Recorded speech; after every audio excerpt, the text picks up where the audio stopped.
Hi everyone. आज की video बहुत क्रूशियल एंड इंटरेस्टिंग है जो सिर्फ रेड हैट लवर्स के लिए है। बट अगर आप उबंटू या डेबियन लवर हैं तो आप भी ये वीडियो जरूर देखें ताकि आपको रेड हैट की सबसे क्रूशियल कमांड डीएनएफ या यम के बारे में जानकारी मिले एक प्रैक्टिकल डेमो के साथ। तो चलिए शुरू करते हैं। डीएनएफ यानी डेंडिफाइड यम एक पैकेज मैनेजमेंट टूल है जो किसी भी सॉफ्टवेयर या सॉफ्टवेयर के न्यूअर वर्जन को इंस्टॉल, अपग्रेड या रिमूव करने के काम आता है। डीएनएफ यम का एक न्यूअर वर्जन है, बट आप यम का यूज करके भी सेम चीज अचीव कर सकते हैं जो हम आज की इस वीडियो में बात करेंगे। तो बात करते हैं डीएनएफ से आप क्या चीज अचीव कर सकते हैं। तो आप डीएनएफ के थ्रू किसी भी पैकेज की क्वेरी कर सकते हैं, किसी भी सॉफ्टवेयर को इंस्टॉल करना, रिमूव करना या अपग्रेड करना, आपके सिस्टम में जो भी अवेलेबल अपडेट्स हैं उसको चेक करना या उनको अपडेट करना, जो भी पैकेजेस इंस्टॉल हैं उनको चेक करना, रेपोस की जो कैशे हैं उनको डिलीट करके अपने सिस्टम में स्पेस को फ्री करवाना, जो भी आपके सिस्टम में अपडेट्स हुई हैं, इंस्टॉलेशन हुई हैं या जो भी पैकेजेस रिमूव हुए हैं उन सबको चेक कर सकते हैं और भी काफी चीजें कर सकते हैं। तो चलिए मैं अपने सिस्टम में लॉगिन करता हूं और वन बाय वन आपको कुछ कमांड्स के थ्रू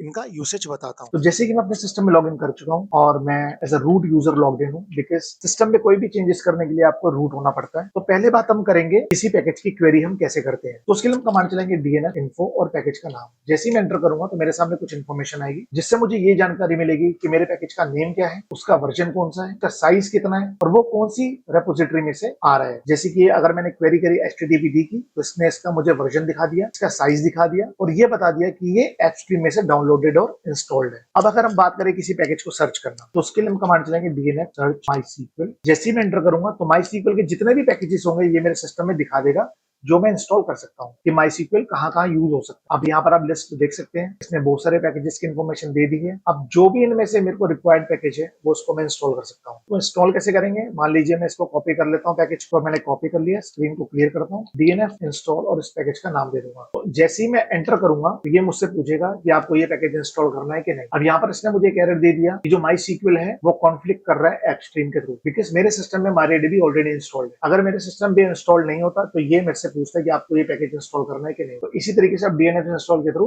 किसी भी पैकेज को इंस्टॉल कर सकते हैं। स्क्रीन को क्लियर कर लेता हूँ। अब मान लीजिए मुझे किसी पैकेज को रिमूव करना है तो उसके लिए सिंपल से कमांड चलाऊंगा डीएनएफ रिमूव और पैकेज का नाम। जैसे ही मैं एंटर करूंगा मेरे सामने ये इन्फॉर्मेशन दिखाएगा कि मैं कौन सा पैकेज रिमूव करना चाह रहा हूँ, HTTPD, और इसकी जो भी डिपेंडेंसीज है वो भी ये रिमूव करेगा। अगर मैं येस करूंगा तो इसको रिमूव कर देगा, अगर मैं एन करूंगा तो ये रिमूव नहीं करेगा। तो इसके लिए मैं फिलहाल इसको एन कर देता हूँ बिकॉज मेरे को अभी कोई पैकेज इंस्टॉल नहीं कर। स्क्रीन को क्लियर कर लेता हूँ। अब मुझे ये जानना है कि मेरे सिस्टम में कौन कौन सी रेपोज जो है वो इंस्टॉल्ड है। उससे पहले ये जान लेते हैं कि रेपो क्या चीज होती है। देखो, रेपो एक तरह का प्ले स्टोर है जैसे कि आपके एंड्रॉइड मोबाइल में होता है, जिसमें क्या होता है कि बहुत सारी एप्लीकेशंस अवेलेबल होती है। जो भी इंस्टॉलेशन आपको करनी है किसी भी एप्लीकेशन की आप उसको इंस्टॉल कर सकते हैं और जो भी इंस्टॉल्ड रेपोज है आपके सिस्टम में उन्हीं में से किसी में से आपके सिस्टम में वो एप्लीकेशन इंस्टॉल हो जाएगी। तो कैसे मैं देखूंगा मेरे सिस्टम में कौन कौन सी रेपोज अवेलेबल है, डीएनएफ रेपो लिस्ट ऑल। जैसे मैं एंटर करूंगा मेरे सामने सारी रेपोज की इन्फॉर्मेशन ये दिखा देगा कि रेपो आईडी, रेपो नेम और उसका स्टेटस। जैसे कि ये एनेबल्ड स्टेटस है इसका, ये वाली रेपो भी एनेबल है, ये भी रेपो एनेबल है और ये रेपो एनेबल है। बाकी जो डिसेबल्ड रेपोज होंगी उनकी इन्फॉर्मेशन भी ये दिखा देगा बिकॉज मैंने यहाँ पर ऑल किया है। स्क्रीन को क्लियर कर लेते हैं। अब हम बात करेंगे कि अगर मुझे जानना है कि मेरे सिस्टम में रिसेंटली या प्रीवियसली कौन कौन सी एप्लीकेशंस हैं जो इंस्टॉल हुई थी, रिमूव हुई थी या मेरा सिस्टम लास्ट टाइम कब अपडेट हुआ था, तो उसकी कमांड है डीएनएफ हिस्ट्री। जैसे ही मैं एंटर करूंगा तो ये मेरे सिस्टम में सारी इन्फॉर्मेशन दे देगा कि मेरे सिस्टम में कौन कौन सी जो है अपडेट्स हुई थी, कौन कौन से सॉफ्टवेयर इंस्टॉल हुए थे, रिमूव हुए थे या मेरा सिस्टम लास्ट टाइम कब पैच हुआ था। अगर मैं बात करूँ इस आईडी नंबर 40 की तो मैंने क्या किया था, पाइथन 3 को इंस्टॉल किया था। आप देख सकते हैं कि मैंने अपने पाइथन 3 को अपग्रेड किया था 27 अप्रैल, जो कि आज की डेट। उससे पहले मैंने क्या किया था, मैंने wget नाम की एप्लीकेशन को इंस्टॉल किया था अप्रैल 23 को। अब अगर मैं बात करूं कि मेरा सिस्टम लास्ट टाइम पैच कब हुआ था, वो हुआ था 38 आईडी नंबर पे अप्रैल 20 को मेरा सिस्टम अपग्रेड हुआ। अब अगर मुझे ये जानना है कि मेरे सिस्टम को अपग्रेड किसने किया तो मैं क्या करूंगा, यहाँ पर कमांड चलाऊंगा डीएनएफ हिस्ट्री इन्फो और ट्रांजेक्शन आईडी नंबर दे दूंगा 38, जिससे मुझे ये पता चल जाएगा कि मेरे सिस्टम में लास्ट टाइम जो अपडेट हुआ है वो किसने किया है। जैसे मैं एंटर करूंगा तो मेरे सामने ये इन्फॉर्मेशन आएगी कि मेरे सिस्टम को जो है इस यूजर ने लास्ट टाइम अपडेट किया था जिसका रिटर्न कोड सक्सेस था। तो चलिए स्क्रीन को क्लियर कर लेते हैं। अब हम चेक करना चाहते हैं कि मेरे सिस्टम में कौन कौन से जो पैकेजेस है वो अवेलेबल है जिनकी अपडेट्स अवेलेबल है। उसके लिए सिंपल सी कमांड है डीएनएफ चेक अपडेट। जैसे ही मैं एंटर करूंगा अगर मेरे सिस्टम में कोई अपडेट अवेलेबल होगी तो वो मुझे यहाँ शो कर देगा, अगर नहीं अवेलेबल होगी तो यहाँ शो नहीं करेगा। अब इसने मुझे यहाँ पर कोई भी इन्फॉर्मेशन शो नहीं करी बिकॉज करंटली मेरे सिस्टम में कोई भी अपडेट अवेलेबल नहीं है। बट अगर मैं बात करूँ डीएनएफ हिस्ट्री इन info38 कि मेरा सिस्टम जब लास्ट अपडेट हुआ था वो हुआ था